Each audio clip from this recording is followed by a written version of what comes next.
Hello children, welcome to Sanvi Navi channel. So today we are doing Madhura Kannada grade 4 children.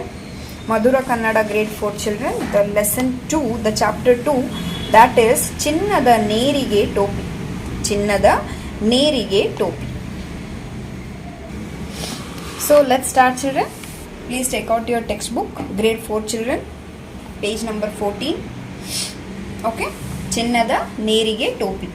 Okay, Chinnada means gold plated hat. Okay, Chinnada Nerige Topi. Hat with the edge, no children, like a gold plated. Okay. So let's start children.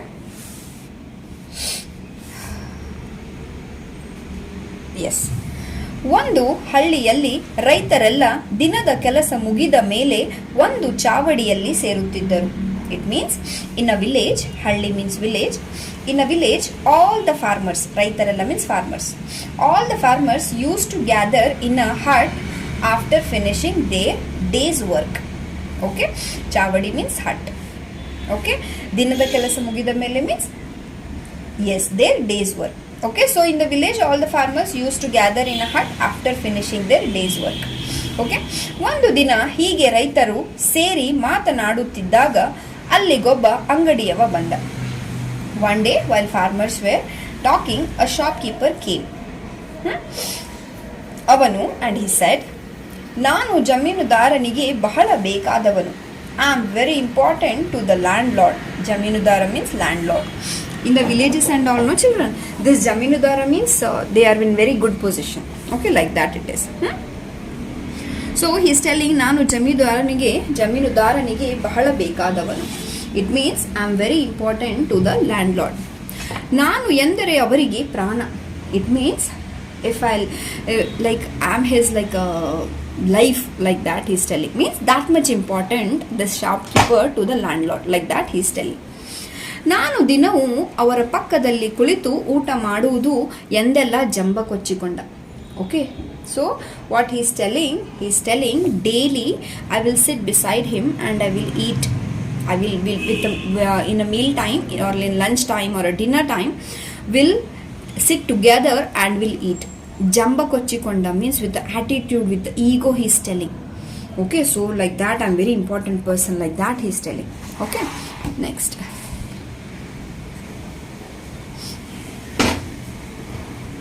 Okay, just a minute children. Yeah, okay. ಆಗ ಅಲ್ಲಿ ನೆರೆದಿದ್ದ ರೈತರ ಪೈಕಿ ಒಬ್ಬ ಬಡ ರೈತ ಎದ್ದು ಆ ಅಂಗಡಿಯವನಿಗೆ, ಇದೇನು ಮಹಾ, ನಾನು ಬೇಕಿದ್ದರೆ ಹಾಗೆ ಮಾಡಬಲ್ಲೆ ಎಂದು ವಾದಿಸಿದ. I am reading very slowly children because you have to understand clearly. Okay, so ಆಗ ಅಲ್ಲಿ ನೆರೆದಿದ್ದ ರೈತರ ಪೈಕಿ, it means then among the farmers gathered there a poor farmer. ಬಡ ಮೀನ್ಸ್ ಪುವರ್, ರೈತ ಮೀನ್ಸ್ ಫಾರ್ಮರ್. ಎದ್ದು ಆ ಅಂಗಡಿಯವನಿಗೆ, ಇದೇನು ಮಹಾ. So a farmer stood up and argued with the shopkeeper. What is this? What is there in the big deal in this, like that? Okay, I can do the same if I want. The shopkeeper, so he said, ಬೇಕಿದ್ದರೆ ಹಾಗೆ ನಾನು, means I can also do like that. Okay, ಅಂಗಡಿಯವನಿಗೆ ಕೋಪ ಬಂತು. So he said, if I want, yes, I can also do like that. I can also go and sit with him and eat with him. This poor farmer said to the shopkeeper. Okay, just a minute children, sorry. So ಅಂಗಡಿಯವರಿಗೆ ಕೋಪ ಬಂತು. So the shopkeeper got angry. ಕೋಪ means angry. The shopkeeper got very angry. Okay, ಏನಂದೆ, ನೀನು ಒಬ್ಬ ಸಾಮಾನ್ಯ ರೈತ. What do you mean? You are an ordinary farmer. ಸಾಮಾನ್ಯ means ordinary. You are an ordinary farmer. ನಮ್ಮ ಜಮೀನುದಾರರು ಅದು ಆ ಶ್ರೀಮಂತರೊಂದಿಗೆ ಮಾತನಾಡುವುದಕ್ಕೆ 3 ಹೆಜ್ಜೆ ದೂರ ನಿಲ್ಲಬೇಕು. See, he is telling, if you want to speak our landlord, no, with our landlord, even those rich people should stand 3 steps away from talking to them. Like that he is telling. Okay, ಅಂಥದ್ದರಲ್ಲಿ ಅವರ ಜೊತೆ ಕುಳಿತು ಊಟ ಮಾಡುವುದೇ ಎಂದು ಕೇಳಿದ. Okay, are you going to sit and eat with them? Like that he is asking. So ರೈತ ಸ್ವಲ್ಪವೂ ಅಂಜದೆ He's not getting scared. He's not afraid at all. Okay. Bekadare nodu. He said, yes, I can do it. If you want to see, just wait and watch. Like that it is. Okay. ನಾನು ಜಮೀನುದಾರನೊಡನೆ ಊಟ ಮಾಡಿ ಬರುವೆ. So he's telling, yes, like I will eat with the landlord. I will eat with the landlord. ಹಾಗೊಂದು ವೇಳೆ ನಾನು ಮಾಡಲಾಗದಿದ್ದರೆ ಸೋತೆನೆಂದು ಒಪ್ಪಿಕೊಂಡು ನಿನ್ನ ಬಳಿ 3 ವರ್ಷ ಕಾಲ ಸಂಬಳವಿಲ್ಲದೆ ಚಾಕರಿ ಮಾಡುವೆ ಎಂದು ಪ್ರತಿವಾದಿಸಿದ. So it's a challenge here. okay means now challenge what it means. If I will not eat with that landlord, I will do 3 ವರ್ಷ 3 years, like whatever you will give me job I will do, like I will admit defeat and work for you for the 3 years without pay. ಸಂಬಳವಿಲ್ಲದೆ, ಸಂಬಳ means payment, ವಿಲ್ಲದೆ no payment, without payment I will work for you for 3 years if I'll not did like that. Who said? The poor farmer said to the shopkeeper. What he took a challenge? He took a challenge, I will go and I will eat with landlord. If not, 3 years I will do for you whatever you want for 3 years. Okay, without a payment, without a money. Okay, like that it is. ಉಳಿದ ರೈತರು ಶಬಾಷ್ ಎಂದರು. So other farmers said, oh very good, well done, like that, ಶಬಾಷ್. ಅಂಗಡಿಯವನಿಗೆ ಪೇಚಿಗಿಟ್ಟುಕೊಂಡಿತು. The shopkeeper felt embraced. The shopkeeper felt embraced. Okay, now turn the page. Okay, page number 16 children, page number 16. Okay, ರೈತ ಬುದ್ಧಿವಂತಿಕೆಯಿಂದ ಯೋಚಿಸಿದ. The farmer thought wisely. ಬುದ್ಧಿವಂತಿಕೆ, wisely. The farmer thought wisely. ಮಾರನೇ ದಿನ ಬೆಳಿಗ್ಗೆ ಶುಭ್ರವಾದ ಉಡುಪು ಪೇಟ ಧರಿಸಿ ಜಮೀನುದಾರನ ಮನೆಯ ಮುಂದೆ ಹೋದ. ಸೊ ದ ನೆಕ್ಸ್ಟ್ ಮಾರ್ನಿಂಗ್, ಮಾರನೇ ದಿನ ಮೀನ್ಸ್ ನೆಕ್ಸ್ಟ್, ಬೆಳಗ್ಗೆ ಮೀನ್ಸ್ ಮಾರ್ನಿಂಗ್. ಶುಭ್ರವಾದ ಉಡುಪು, ದ ಕ್ಲೀನ್ ಕ್ಲಾತ್ಸ್. ಪೇಟ ಧರಿಸಿ, ಪೇಟ means turban. Okay, and went to the landlord's house. Okay, so what happened? The farmer thought wisely. The next morning he put on clean clothes and a turban and went to the landlord's house. Okay, ಯಾರೋ ಬಂದದ್ದನ್ನು ಗಮನಿಸಿದ ಜಮೀನುದಾರ ಹೊರಗಡೆ ಬಂದು ನಿಂತು ನೋಡಿದ. So noticing that someone had come, the landlord came outside and stood there.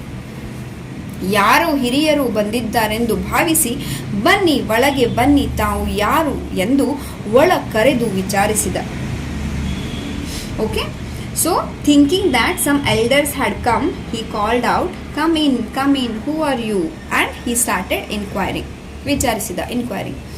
ರೈತ ಮನೆಯೊಳಗೆ ಹೋಗಿ ಕುಳಿತು, ಏನಿಲ್ಲ, ನನ್ನ ಟೋಪಿಗೆ ಚಿನ್ನದ ನೇರಿಗೆ ಹಾಕಿಸಲು ಎಷ್ಟು ಖರ್ಚಾಗುತ್ತದೆ ಹೇಳಿ ಎಂದು ಕೇಳಿದ. So what he asked? The farmer went inside the house and sat down and asked, what's wrong? Nothing. So can you tell me how much it costs to put gold trim on my hat? Gold trim on my hat. Okay. ಜಮೀನುದಾರ ಈತ ಯಾರೋ ಭಾರಿ ಶ್ರೀಮಂತನೇ ಇರಬೇಕೆಂದು ಭಾವಿಸಿ ಆತ್ಮೀಯತೆಯಿಂದ ಮಾತನಾಡಿಸತೊಡಗಿದ. So the landlord thought that he must be someone very rich and started talking to him in a friendly manner. ಆತ್ಮೀಯತೆ, friendly manner. Okay children. ನಂತರ ಮನೆಯ ಯಜಮಾನಿಗೆ, ನನ್ನ ಸ್ನೇಹಿತನಿಗೆ ಊಟಕ್ಕಿಡಲು ಏರ್ಪಾಡು ಮಾಡು ಎಂದನು. Then the landlord, so he thought like that, right? Then he said to the owner of the house, means maybe a lady or someone, okay, said to the owner of the house, arrange for my friend to have a dinner here.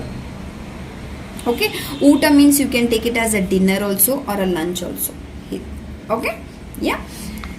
ಊಟ ಮಾಡುತ್ತಾ ಬಡ ರೈತನು ಜಮೀನುದಾರ ತನ್ನ ಪಕ್ಕದಲ್ಲಿ ಕೂರಿಸಿಕೊಂಡು ಊಟ ಮಾಡತೊಡಗಿದ.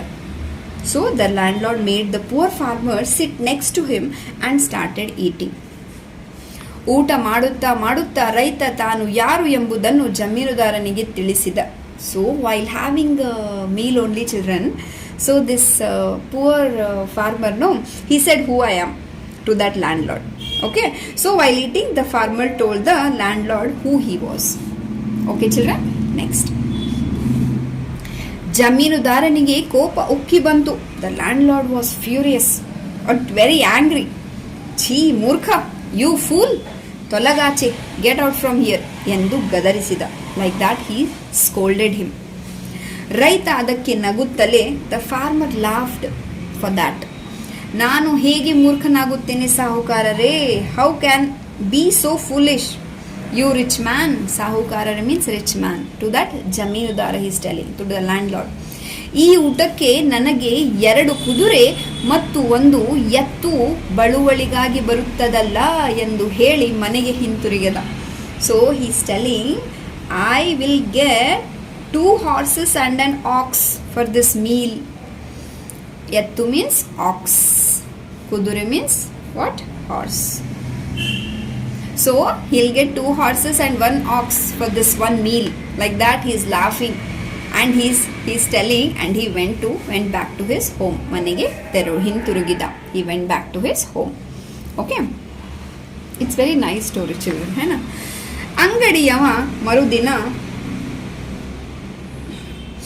ಅಂಗಡಿಯವ ಮರುದಿನ ಬಡ ರೈತನಿಗೆ 2 ಕುದುರೆ 1 ಎತ್ತನ್ನು ಒಪ್ಪಿಸಿದ. So the next day children, the shopkeeper gave the poor farmer 2 horses and an ox. Next day. Okay, because he won the challenge, right? Who? The poor farmer won the challenge. ಏನು? ರೈತ ತನ್ನ ಜಾಣತನದಿಂದ ಬಹುಮಾನವಾಗಿ ಪಡೆದ ಕುದುರೆ ಮತ್ತು ಎತ್ತುಗಳ ನೆರವಿನೊಂದಿಗೆ ಮತ್ತಷ್ಟು ಮುತುವರ್ಜಿಯಿಂದ ಬೇಸಾಯ ಮಾಡಿಕೊಂಡು ನೆಮ್ಮದಿಯಿಂದ ಜೀವನ ಸಾಗಿಸಿದ. So the farmer, with the help of the horse and oxen he had received as a reward for his ingenuity, for